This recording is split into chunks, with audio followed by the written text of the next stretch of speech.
Donc arrive le moment de la clôture de nos travaux.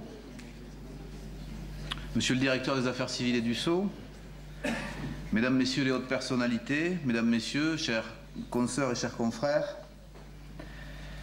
Madame le ministre de la Justice, garde des Sceaux, nous a fait part de ses regrets de ne pouvoir assister personnellement à notre congrès et de son souhait d'y voir le ministère de la Justice représenté par vous-même, monsieur le directeur des affaires civiles et du Sceau. Je tiens à vous exprimer mes remerciements et ceux de mes consoeurs et de mes confrères pour l'honneur et le plaisir que vous nous faites en participant à notre 122e congrès. Monsieur le directeur, dans les jours qui ont suivi votre nomination, vous m'avez convié, avec les membres de notre conseil, du bureau du Conseil national, à vous rencontrer, nous permettant ainsi de faire un tour d'horizon des dossiers d'actualité de notre profession. Dès cette première rencontre, nous avons été sensibles à vos qualités d'écoute, à votre volonté de concertation, de recherche de solutions au sujet de préoccupation de notre profession. Nous souhaitons voir se poursuivre cette collaboration franche et fidèle, d'autant plus efficace qu'elle est animée par une volonté commune de servir. Je me félicite de la qualité et de la permanence du dialogue entre le Conseil national, le cabinet de Madame le ministre, la direction des affaires civiles, avec vous-même, monsieur le directeur, mais aussi avec Madame Christine Guéguen, monsieur Christophe Tissot et leurs collaborateurs. Ces relations étroites avec notre ministère, avec votre direction, sont pour notre profession essentielles à un moment où des dossiers importants sont à l'ordre du jour. Je sais avec quel intérêt vous suivez le fonctionnement de notre profession et les efforts que vous déployez pour que le service public de la justice soit assuré avec diligence, compétence et efficacité pour être à la hauteur des exigences de notre temps. Sachez, monsieur le directeur, que vous pouvez compter sur la mobilisation et la réactivité de notre Conseil national. Le congrès annuel est un moment privilégié pour notre profession. Il contribue à la nécessaire unité de la profession, à la formation de ses membres et permet de réfléchir ensemble à la meilleure façon d'aborder les mutations et les adaptations auxquelles nous devons faire face. Les juges et les greffiers des tribunaux de commerce ont été tout au long de la grave crise que nous venons de traverser au plus près des chefs d'entreprise.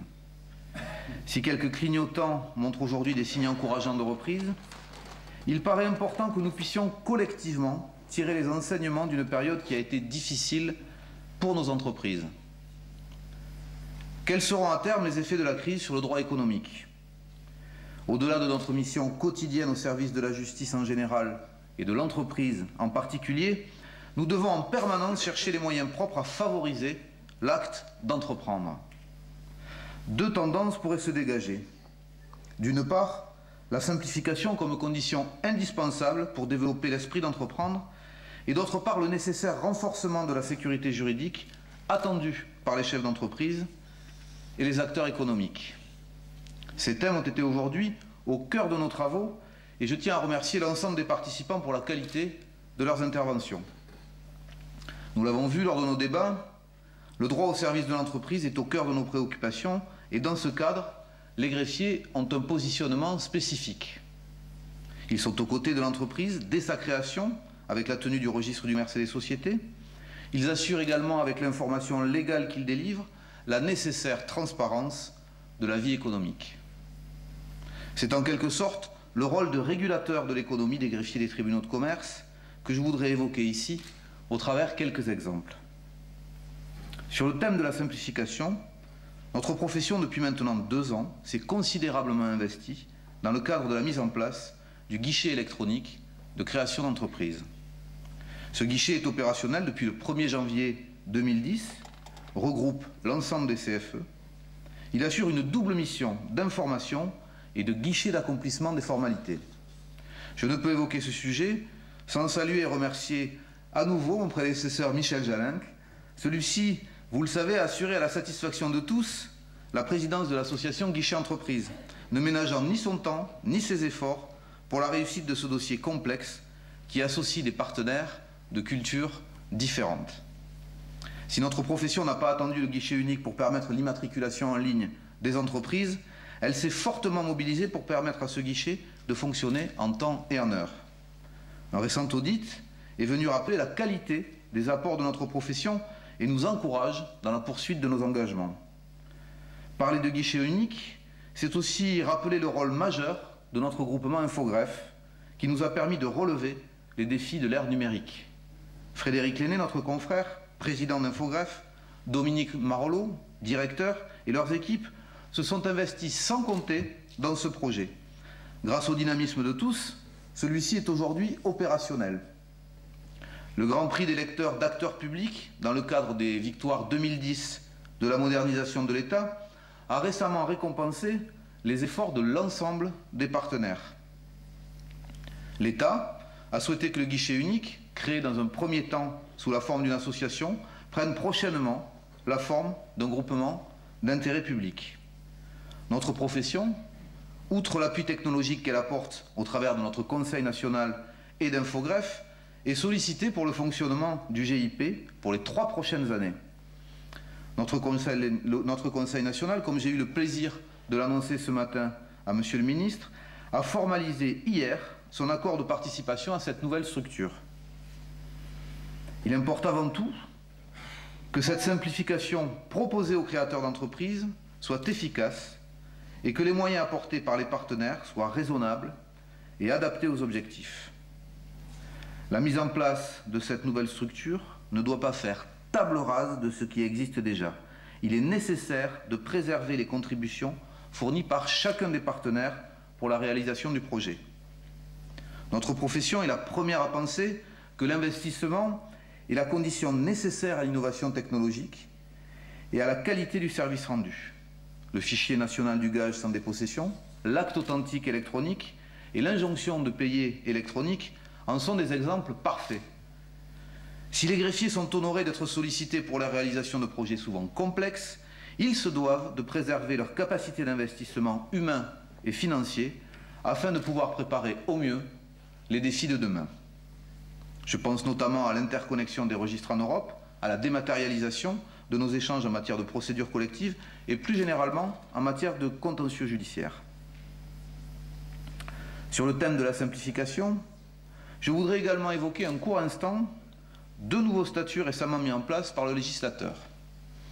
L'auto-entrepreneur et l'entreprise individuelle à responsabilité limitée, dont nous a parlé longuement M. Novelli ce matin. Le statut d'auto-entrepreneur connaît aujourd'hui un vrai succès auprès de celles et de ceux qui souhaitent débuter une activité économique. Si dans le cas présent, la simplification a cette vertu de développer l'esprit d'entreprendre, il faut prêter attention aux effets secondaires de ces simplifications. Les exposés d'aujourd'hui ont été sur ce sujet très intéressants. S'agissant des auto-entrepreneurs artisans, le législateur a rendu obligatoire leur immatriculation au répertoire des métiers, rejoignant ainsi une proposition faite par le Conseil national lors de la discussion au Parlement de la loi de modernisation de l'économie. Dans le même esprit, et pour garantir l'égalité de traitement, nous sommes prêts à apporter notre savoir-faire pour permettre aux auto-entrepreneurs commerçants et aux tiers de bénéficier d'une sécurité juridique sans pour autant alourdir un statut dont la simplicité et la souplesse doivent être préservées. Le statut de l'entreprise individuelle à responsabilité limitée, récemment adopté, va prochainement permettre à l'exploitant individuel de séparer son patrimoine personnel de son patrimoine professionnel. Le Conseil national sera très attentif au décret d'application qui devrait être publié d'ici la fin de l'année. Sur ce sujet, il nous paraît important qu'au plan électronique, le guichet électronique ne soit pas le passage exclusif pour la création d'une IRL, afin de laisser aux déclarants la possibilité de s'adresser directement au CFE ou à l'autorité compétente. De même, la transformation d'une entreprise individuelle en EIRL par la déclaration au registre du patrimoine affecté doit pouvoir être réalisée par une saisine directe de l'autorité compétente en charge du registre.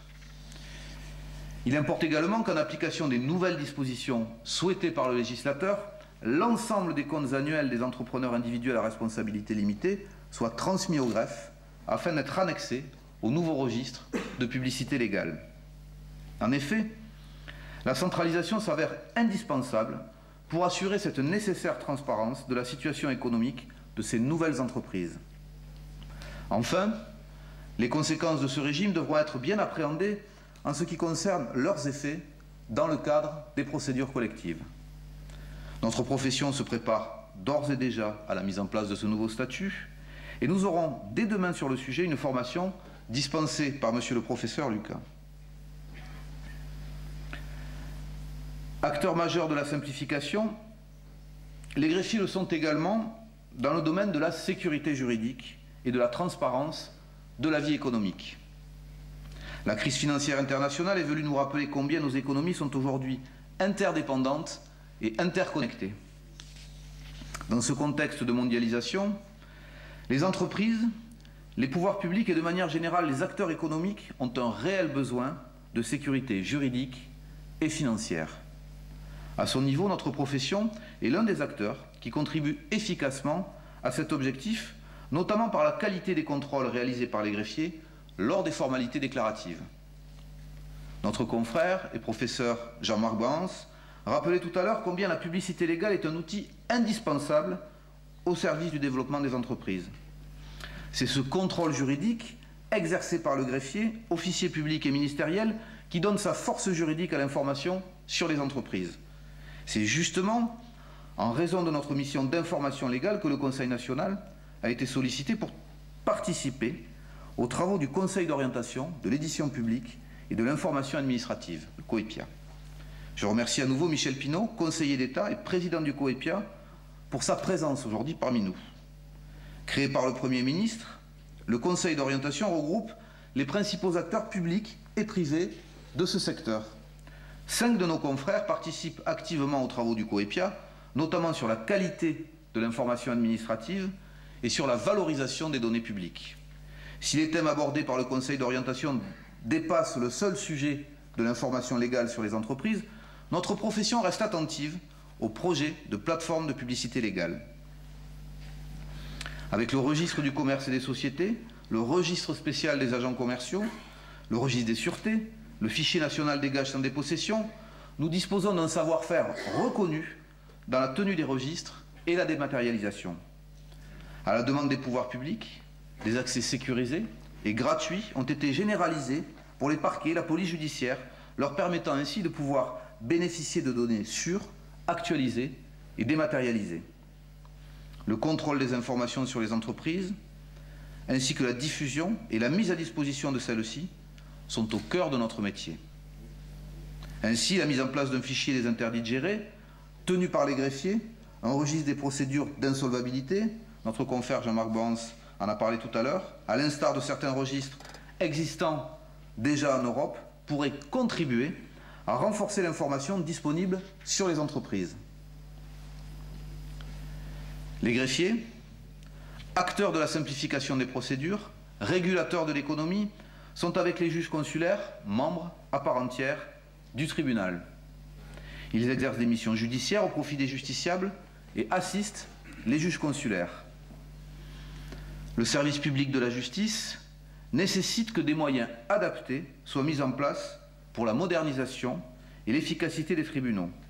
Ce thème général est d'ailleurs le fil rouge de la convention triennale qui unit le Conseil national et la Caisse des dépôts, dont je salue ici les représentants.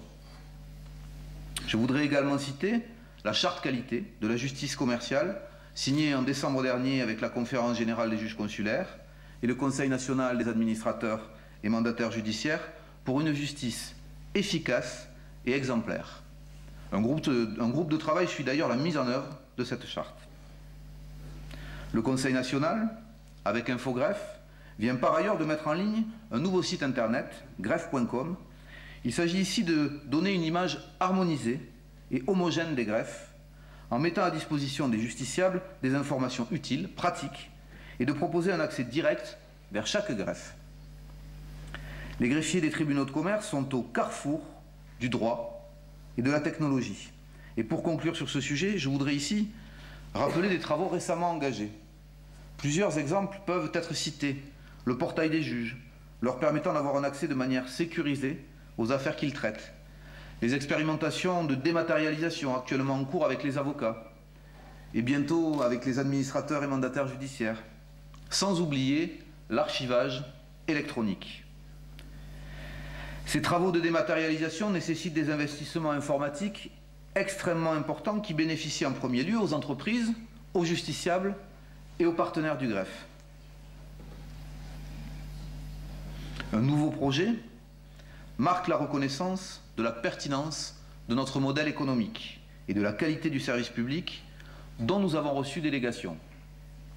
Il s'agit du projet de loi du gouvernement relatif à la modernisation des professions juridiques et judiciaires réglementées, qui prévoit la possibilité de créer des offices de greffiers dans les départements d'outre-mer sur le même modèle que ceux qui existent en métropole. Le rattachement des 22 chambres commerciales de TGI dans le cadre de la dernière carte judiciaire a sans doute été une étape décisive. Et il conviendrait sur ce sujet que soient maintenant arrêtés les montants des indemnisations que doivent verser nos confrères à l'État. Notre profession a proposé une méthode d'évaluation équitable qui, je l'espère, inspirera les travaux de la commission d'évaluation qui devrait se réunir prochainement. Nous nous félicitons que soit reconnue la qualité et l'efficacité de la mission que nous assurons auprès des tribunaux et des justiciables. Pour l'avenir, je me réjouis que Madame le ministre ait confirmé récemment, devant les sénateurs, qu'aucun projet n'ayant pour objet de réserver à certains tribunaux de commerce la procédure de redressement judiciaire dans lequel un administrateur est désigné n'était actuellement à l'étude. Si l'uniformisation de la justice commerciale voulue par le gouvernement nous apparaît indispensable, la spécialisation des juridictions en éloignerait le justiciable et verrait naître des tribunaux à deux vitesses. L'avenir de notre profession passe par une éthique et une déontologie irréprochables. Nous en sommes bien conscients.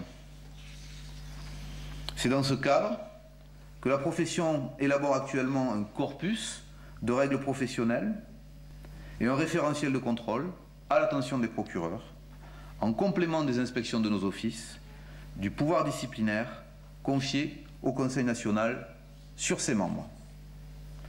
Le vice-président, Frédéric Barbin, et notre confrère et président honoraire Christian Bravard, les autres greffiers présents dans cette commission, Albert Superki notamment, dans le cadre de cette commission déontologie et inspection, travaillent sur ces sujets avec vos services et nous espérons aboutir prochainement. Avant de conclure, je voudrais, Monsieur le Directeur, aborder devant vous un sujet qui préoccupe, vous le savez actuellement, notre profession. Il s'agit des locaux des greffes. Sans entrer dans le détail, nous sommes en discussion avec votre ministère, avec notre ministère, pour définir la qualification juridique de notre occupation au sein des juridictions au regard des exigences immobilières de l'État. Nous souhaitons réaffirmer aujourd'hui notre volonté et la volonté de notre profession d'assurer pleinement ses missions aux côtés des juges. C'est ici la stricte application de la loi qui prévoit que le tribunal est composé de juges et d'un greffier. Et c'est aussi sur le plan pratique une condition essentielle au bon fonctionnement du tribunal et de son greffe, lesquels sont indissociables. Que cela soit clair, il n'est pas question pour les greffiers de se situer en dehors ni au-dessus des règles juridiques prévues par le droit de la propriété des personnes publiques. Cependant, la qualification juridique de l'occupation du domaine public doit correspondre effectivement à notre situation spécifique au sein du tribunal. Le Conseil national a toujours affirmé sa volonté d'aboutir à une solution négociée permettant à chacun de trouver un juste équilibre. J'en termine sur ce sujet en rappelant qu'aussi bien les juges que les justiciables reconnaissent aujourd'hui l'efficacité des greffes des tribunaux de commerce. Il paraît essentiel que soient maintenues les conditions de cette efficacité. L'indispensable proximité géographique du greffe avec les juges du tribunal est selon nous l'une de ces conditions. Nous savons votre volonté de parvenir à une solution sur un fondement juridique conforme au droit positif. Je forme le vœu que nous aboutissions rapidement à un juste accord prenant en compte notre spécificité et nous permettant de continuer à assurer au sein des juridictions le service public de la justice dans de bonnes conditions. Voilà, Monsieur le Directeur, En quelques mots, les principaux sujets d'actualité qui concernent notre profession. Je voudrais conclure mon propos sur l'avenir. Nous avons évoqué tout au long de cette journée la simplification du droit économique et la sécurité juridique indispensable au développement des entreprises. La récente crise va obliger tous les acteurs, qu'ils soient publics ou privés, à revoir leur mode de fonctionnement et à trouver de nouvelles façons de faire ou de faire faire. L'État a engagé ce travail pour ses propres actions dans le cadre de la révision générale des politiques publiques, plus connue sous le nom de RGPP. Un bilan d'étape de ces réformes ainsi qu'une série de mesures en vue de la modernisation des politiques publiques ont récemment été présentés en Conseil des ministres. Les greffiers des tribunaux de commerce, professionnels libéraux, officiers publics et ministériels sont l'exemple moderne d'une délégation de services publics qui pourrait inspirer l'État. Un partenariat de recherche, signé récemment avec l'Université Paris-Dauphine, ainsi que les travaux engagés par la Commission Prospective et Communication, présidée par notre confrère Pascal Daniel, vont permettre à notre Conseil national d'être force de proposition dans les mois à venir. De même, notre participation à la Fondation du droit continental permettra à notre profession de défendre la pertinence du modèle économique français en Europe et dans les pays de droit latin.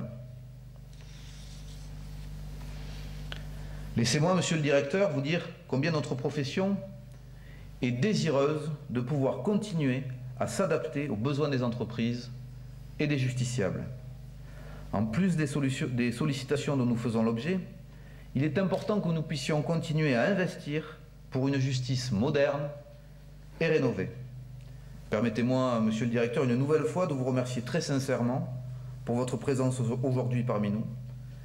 Elle marque la reconnaissance d'une profession attachée à être perçue pour son efficacité et sa performance au service des entreprises.